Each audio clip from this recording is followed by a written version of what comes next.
So then it is my absolute pleasure to introduce you to Bongiwe Mkhithika. And she is a mother of 2 boys, and she is originally from the Eastern Cape. So Bongiwe is very well qualified with a Bachelor in Nursing, a BSc Honours in Chemistry, and a Masters of Business Leadership. Now, in addition to this, she did an Emerging Leadership and Development Program from the University of Stellenbosch, and she holds a certificate on Women in Leadership from the Nelson Mandela University. Bongiwe is currently a PhD candidate at the Vinci Institute, looking at science, technology, and innovation policy coordination and coherence, investigating the impact of poor coordination and incoherent implementation of science, technology, and innovation policy on service delivery from a South African perspective. So quite a mouthful. But Bongiwe is going to explain that to us in greater detail. Now, Bongiwe worked as a student nurse when she started her career. She then joined Sasol as a scientist responsible for product development and quality assurance.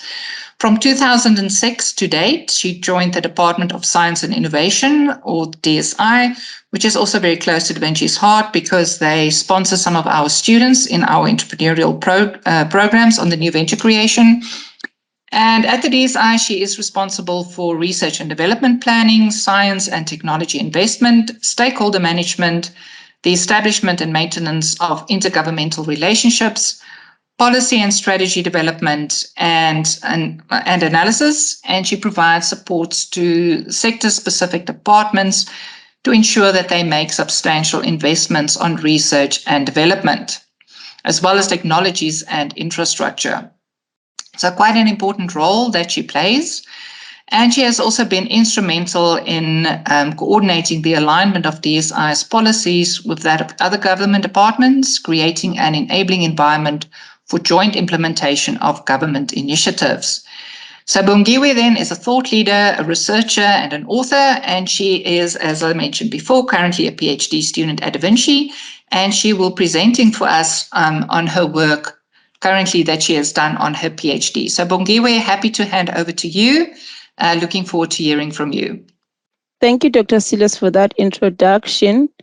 Indeed, this is a topic very close to my heart because I've had to feel and struggle with the impact of incoherent and poor coordination within the government space. Today, I'll be taking you through the study that I'm undertaking currently, which is looking at investigating the impact of poor coordination and incoherent implementation of science, technology, and innovation policy on service delivery, particularly looking at the South African perspective. I will not go through the presentation outline, but these are the areas that I will be covering in the presentation. Just to give you a bit of a background to the study, this study is contextualized within the role of the Department of Science and Innovation as a driver in the coordination and implementation of science, technology, and innovation policy within South Africa. In the 1996 White Paper on Science and Technology, it was stated that pre-1994 science and technology landscape displayed a leadership vacuum, promoted sectional interest, and was fragmented and unfunded. In terms of now trying to addressing the challenges that have been found in that have been mentioned above, the department then had to, it was initially part of the Department of Arts, Culture, Science and Technology. Then it was seen as necessary then to have a standalone department, which was then called Department of Science and Technology, and later renamed to Department of Science, Technology and Innovation. The department derives its mandates from the 1996 White Paper on Science and Technology, which has since been reviewed. We now have a 2019 White Paper on Science and Technology, and also other policies that are looking at the concept of the National System of Innovation, the National Research and Development Strategy, as well as the 10-year innovation plan. The SI's mandate is to promote science, technology, and innovation by funding research and development at public research institutions and universities within the country. As the DSI, we're also entrusted with the responsibility to coordinate and manage the national system of innovation that will bring about maximum human capital, sustainable economic growth, as well as improved quality of life for all. Our vision as the department is to ensure increased well-being and prosperity through science and technology and innovation, while the mission for the department is to provide leadership and enabling environment and resources for science, technology, and innovation in support of South Africa's development.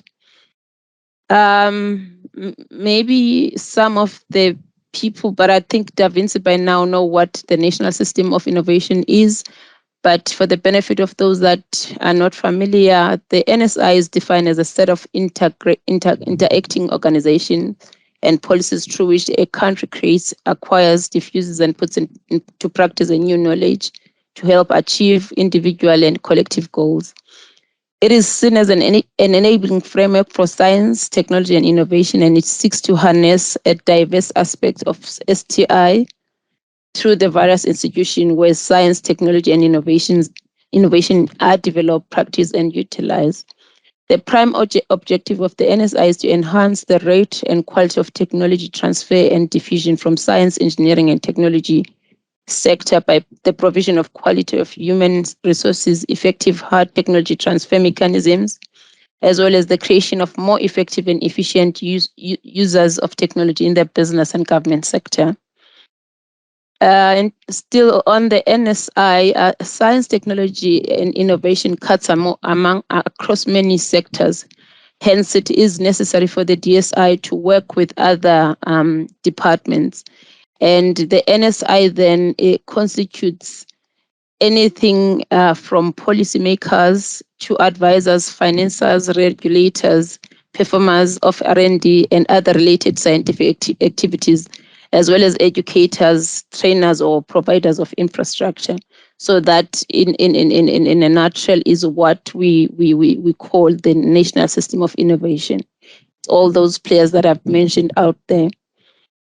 The players then include a variety of departments, as I indicated earlier on, with the different mandates, such as your Department of Planning, Monitoring and Evaluation, us as the DSI, as well as the line departments that have a science, technology and innovation focus.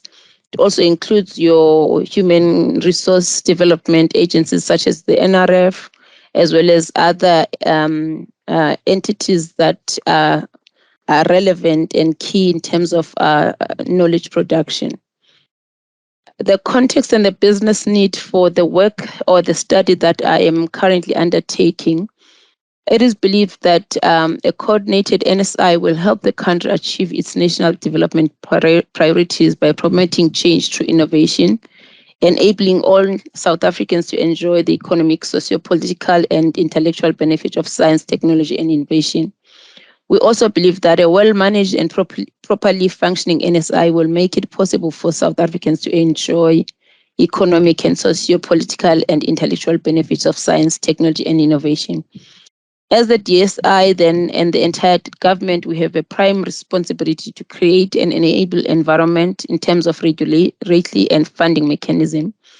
And the DSI primarily is responsible for the development of policies and strategies for the science, technology, and innovation system, as well as the steering of the NSI in terms of research and development, while influencing policy to ensure success of the NSI and put South Africa on the map when compared to other countries. The problem statement in terms of the study that I'm currently looking at is the issue of poor coordination that has become a topical issue within the NSI being all the actors that I've alluded to earlier on.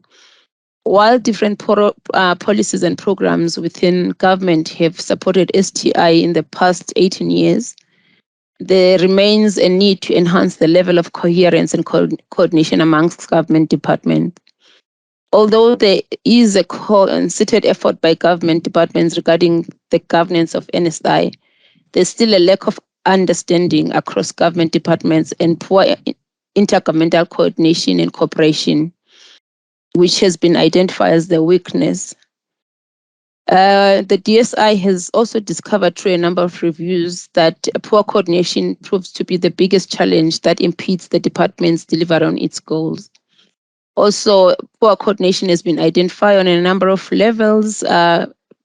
Firstly, within the department and its directorates, at policy level between the DSI and other government departments, as well as within the systems or databases that connect the NSI and amongst the research institution and science councils.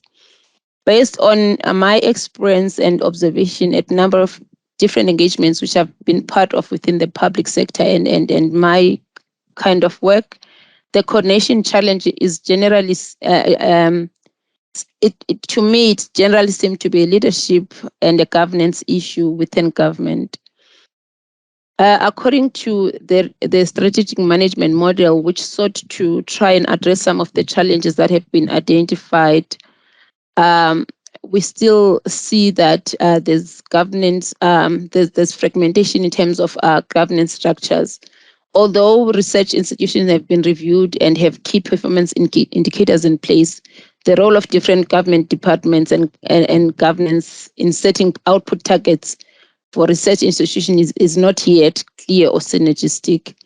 Also, from the budget perspective, there is no holistic view of science and technology spending by government. The landscape in South Africa on the NSI also showed that historically, the approach of collegiality in policy and harmonization across government has not been effective. We've also did a review, a ministerial review in 2010, where we also saw some challenges that although we've gone ahead in trying to implement certain programs, but there's still a scope to improve in terms of coherence and coordinations amongst government departments. Therefore, then it is the department's challenge and sort of a problem that we seek to solve in trying to endeavor to close the innovation chasm. Because what we've noted over the years is that as the department that looks into research will test and see that the research works, but then when it comes to now getting other players such as your department of the DTI, I can't remember the new term now, it is difficult to get them to now take the innovation to the next level or even get it to the market.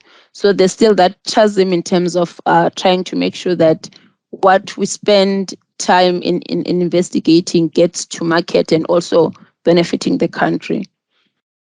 Also, another weakness that has been identified is that research and development activities are still highly fragmented, with a risk of or a reality of duplicated or contracted efforts.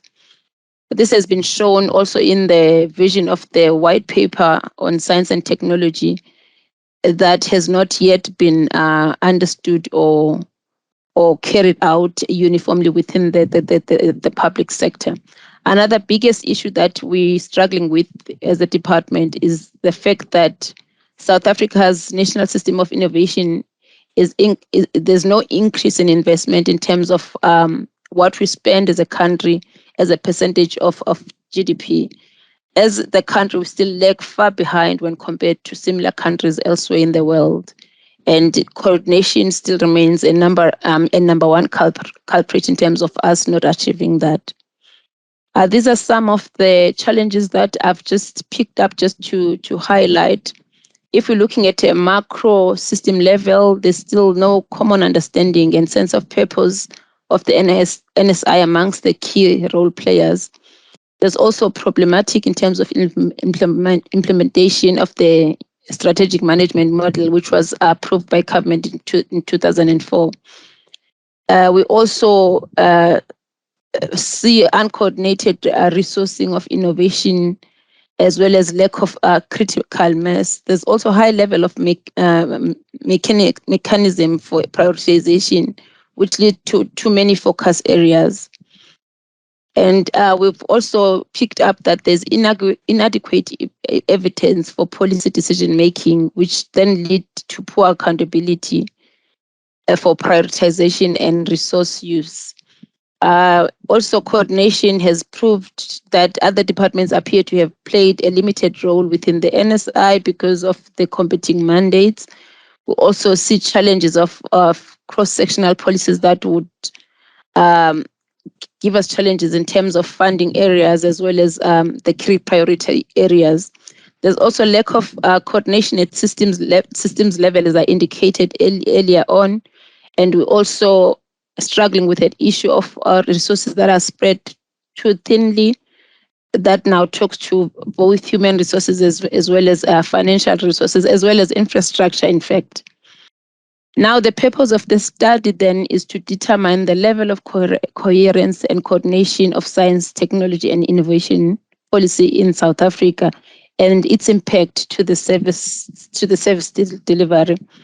I'm also looking at a benchmark exercise to looking at a few countries within the SADC region, such as Botswana, Lesotho, Namibia, and I will be using those findings as a comparison to see if our country is it the only one that is experiencing this challenge, or is it a worldwide challenge. There's the number of aims that I seek to address with this study, to identify the challenges in terms of policy coordination that are facing our country. And the aim, or I believe that the outcomes of the study will assist the department and government as a whole in ensuring that the DSI derives maximum value from implementation of joint initiative within science-based government departments and other stakeholders, and also ensure enhanced commitment and participation by all stakeholders, enhance internal coordination and across government coordination. I also hope that the study will help us enhance reporting and knowledge management, address challenges and financial barriers that impede, to address capacity issues to enable effective implementation, and bring about effective service delivery and economic growth. The aim still continues. The need for the model for STI done as the DSI. And this study now aims to present a model for coordination and implementation of science, technology, and innovation policy within science. South Africa's public sector, and the impact and its impact on service delivery. The main problem statement for this study, it seems, based on the reviews that have been undertaken, that there is a lack of coordination mechanism at the implementation of science, technology, and innovation policy, which then results in inefficiencies in implementation, reporting, monitoring, and evaluation, and thus affecting the service delivery. There's also fragmented and uncoordinated governance for science, technology, and innovation system, which are one of the major issues that the National System of Innovation is grappling with. The objectives of the study, I've tried to put the objectives with corresponding questions. I seek to understand the level of coherence and coordination of science and technology within the South African government. And the question that I'm looking at there is, what is the level of coordination, of coherence and coordination of science and technology policy within South African government? I also seek to investigate the level of priority and commitment that government departments place on science, technology, and innovation, including research and development. And the kind of inquiry that I'm looking at there is, what is the extent of commitment by government departments to science, technology, and innovation, including research, and how do government departments prioritize technology and innovation, including research and development? In the past, in the kind of work that I've been doing, as you saw in my bio, we've seen that there's very little emphasis that is put on investment on STI. And I guess due to competing mandates by the departments, science tend to fall to the bottom of the list. So that's something that I would want to see if indeed that is the case. Also seek to investigate the current model of science and technology, the current model that we're using, which is now the use of clusters, the IMCs, and the different structures that we have in place. And also the question there is policy coordinated across all departments? And if not, what are the reasons for that? I will also be investigate the level of science, technology, and innovation policy coherence within South Africa, particularly looking at the extent that DSI policies are aligned to policies of other departments, and the extent to which the policy coherence or policy disparities across the departments are evident. I'll also be assessing the attitudes of government departments towards science, technology, and innovation, including research and development. There, I'll be looking at the attitudes of other government departments, because we've seen over the years that if there's any budget cut, the R&D is the first area where budget cuts are seen. Also, innovation and technology is the first area where compromise are made. And yet when it comes to issues like pandemics, such as the COVID that we have, had we prioritized and had strategies within sector departments that ensure that the country is protected, would have probably prevented some of the catastrophes that we have endured over the years. Also look at identifying the challenges that we experience as government departments in planning, implementing STI policy, and also the challenges that are experienced by the government in terms of planning as well as their strategies. Also seek to identify and describe the kind of support that is needed by the government departments in order to achieve optimal coherence and coordination of science and technology policy within. So I think I'm also interested in determining the kind of support that departments require to achieve optimal coherence and coordination of science and technology policy within the country. And also, if the departments, like what is actually needed by the departments in order to achieve that coordination, as well as that, coherence, as well as seamless coordination. In terms of research paradigms, my ontological position is that of a nominalist position, which believes that our personal biography and cultural worldview are always organizing our experiences into categories and patterns. And I also support the notion that subjective cultural factors greatly shape all our experiences with the physical and social world, and such factors can never be totally removed. I will also be adopting the nominalist view in producing the knowledge through offering careful considered interpretation of what I think other people are doing and what I believe to be their reasons in specific settings. Knowledge will be produced through inductive observations, interpretation, and reflection on what other people are saying and doing in specific social contexts, while simultaneously reflecting on own experience and interpretations. As a scientist by training, I personally have an interest in using research-based information to validate findings and seek some measure or comfort in scientific knowledge. However, given the nature and the complexity of the dynamics that underpin government interactions and cooperation, an interpretivist approach will be adopted in the study and be applied in my inquiry. In terms of the research design, the study will be a cross-sectional form of design using both questionnaires followed by interviews in cases where I need to verify some of the things that I would have received from the questionnaires. And I am adopting a case study design method, particularly because I will be comparing. I want to look at the South African perspective and see how that compares with other countries. The focus will be placed on the sector, which is the public sector, particularly science and technology sector. And to answer the research question in the study, I'll make use of information about the organization provided by the documents produced by the organizations or consultants that are doing or conducting work for us. And I will also look at our policy documents and that of other departments which have bearing in the work that we do.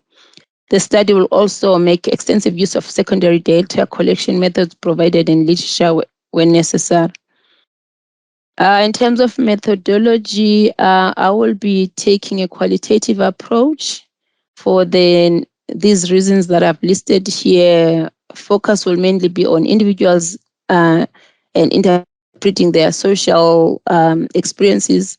The study will also intend to mainly describe and explain the level of coherence and coordination of science and technology within South Africa, and use and explore the abstract concepts and interpret the findings that I will be getting from either interviews or questionnaires.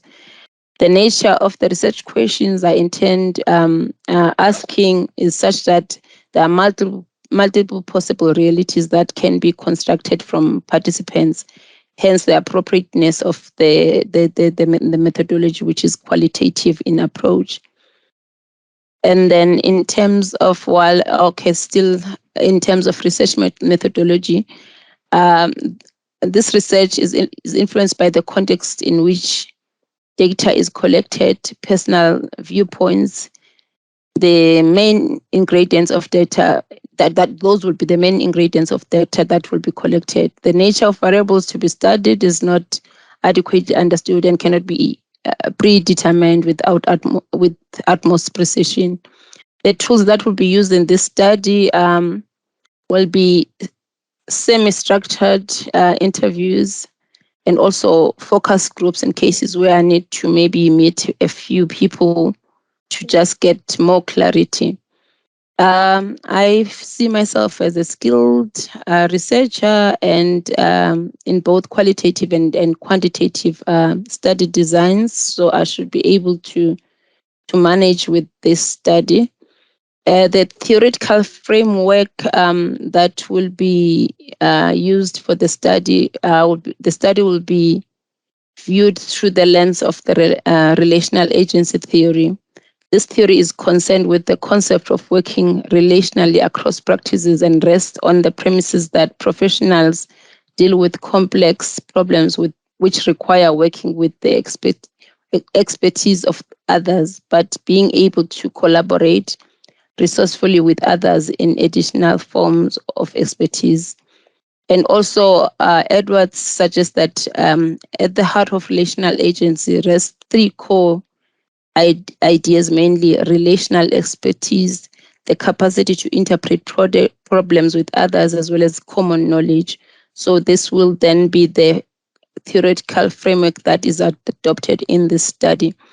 In terms of the population for the study, it will be mainly be people that are within the department, as well as the science-based departments within the government sector, as well as the relevant clusters, government clusters.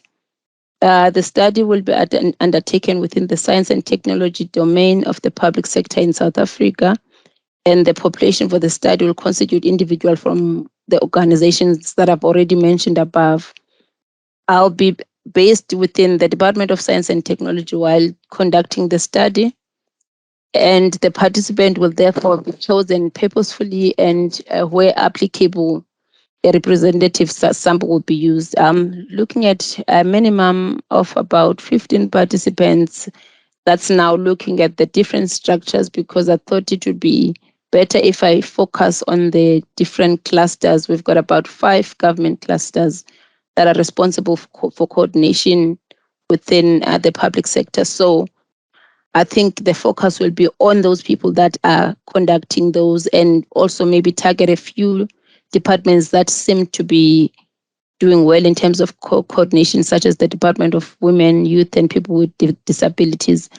As I indicated, also then do the benchmark with those 3 countries just to make sure that I have a comparative case study. I will be, as I indicated earlier, I'll be collecting both primary and secondary data. I'll also be looking at the patterns and also observation, because I've had an opportunity to sit in a number of forums where sometimes you're able to see or read the even the nonverbal within the rooms. I'll also be doing then one-on-one interviews, as I indicated earlier on. In terms of data analysis, I will employ simple statistical methods, and standard coding and editing will be used for data processes, and outcome of data analysis will be presented through charts and graphs. The contribution of the study to the body of knowledge. It is my belief that extensive research has been done on the importance of policy coordination and coherence within the public sector. And there is literature that exists in this regard, but there's very little that has been done in terms of policy coordination that talks to science, technology, and innovation sector. And there's also not many studies that have been conducted regarding policy coordination and coherence in this field.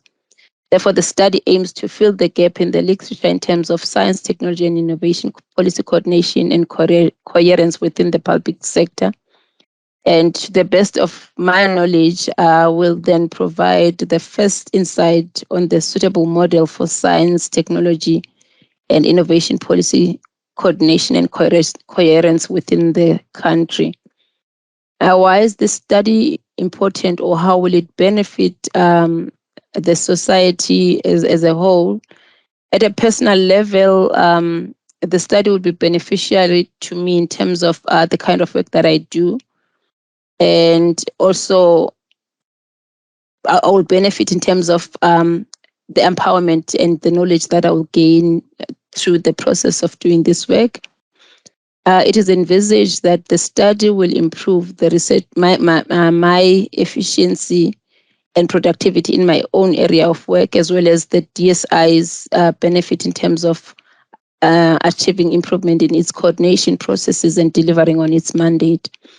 I also believe that the community at large will also realize benefit if we're able to get a model that can streamline the policies and also give us a seamless coordination, then we will be able to yield service delivery that is realized at the grassroots levels. This brings me to the end of my presentation. Thank you. Thank you so very much, Bongiwe. It's very clear from your presentation that you are indeed a scientist and a researcher. So nicely done and well done to you. Any questions for Bongiwe? Bongiwe, very interesting presentation. You were talking about worried about too much analysis and time, but you've got 2 ways you're collecting data. I believe in the KISS principle, which is the keep it simple principle, of course, and perhaps you might consider looking at one key data collecting tool rather than multiple data collecting tools, because that just makes things a little bit more complicated, in my view. So that perhaps is something to think about. The second thing I wanted to ask you is, in my discussions with the Tshwane metropoles, a lot of the discussion there is about expenditure and unauthorized expenditure. I noticed that you didn't touch on that at all in your study. Is your study going to be looking at that at all in any way, or is that outside the scope of your study? Thanks, Mark. I think by default, the study will touch on that because that's the kind of work that I was doing. And in fact, it is the contribution that I've made in the decadal plan. So I will definitely have to look at the concept document or the funding model that we have proposed and whether it is really doing what it is supposed to be doing. So the study should, although I will not be focusing on that, but I will definitely touch on that. Thanks, Bongiwe. Thank you for that, Mark. See, there's a question from Shirley. Let's go to Shirley first. Shirley? It's not really a question. It's more of a comment. I'm supervising this study and walking with Bongiwe along this journey. And I really thank you, Mark, for your comment. And Bongiwe, I think we will have a look at that. But I think it is it's a layered study as well. And a bit of complexity built in because of the role, I think, of the Department of Science, Innovation, Technology, all of that almost covers all the other departments. It has a finger almost in every pie. Mm. So I think we will take Mark's comment seriously and have a look at how we can actually keep it simple and yet keep that sort of complexity across all the departments in place as well. Thank you very much for that. Thank you, Dr. Shirley. And Bongiwe, from my side as well, just maybe wanted to add to what Mark also said, to just always keep in mind that qualitative studies are always about depth, not breadth. So that it's not necessary to have all those bells and whistles included and multiple methodologies. It's always good from a trustworthiness perspective, as we talk about, the opposite of validity, reliability. But absolutely. So I think that is something that you could potentially consider. So let's hand over to Lita to do a quick summary for us of your presentation. Lita, so I'm going to hand over to you. Thank you very much. And here is the visual summary around the STI policy implementation on service delivery. So Bongi spoke about the conceptualized within the Department of DSI. The problem is they've fragmented, they're unfunded, and there's many changes that they've gone through. Collaboration and alignment among those different departments are absolutely crucial. She mentioned the 2019 white paper. She also mentioned the national system of innovation to increase the well-being and develop South Africa, that enabling framework. But we really need to apply it for the betterment of the country.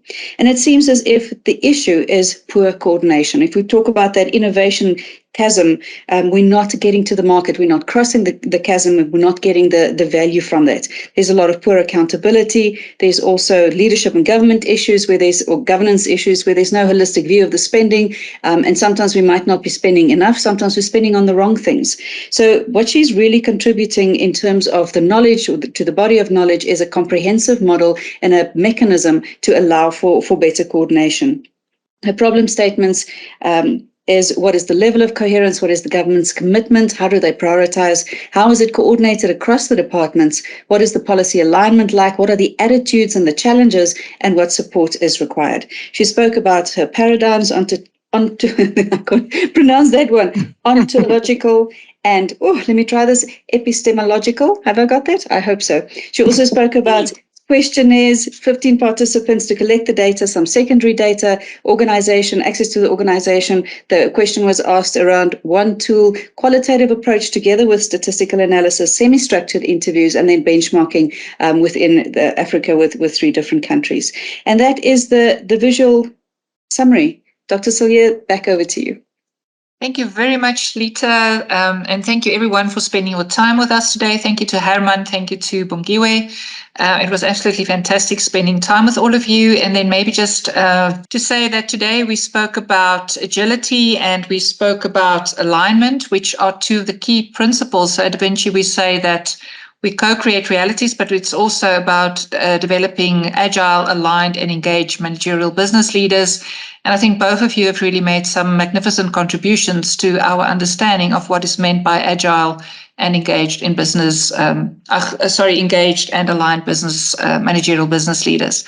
And thank you again always to Lita for working your magic. We are always in awe of your ability to summarize everything so adequately. It is just absolutely brilliant. So thank you, everyone, and have a fantastic evening.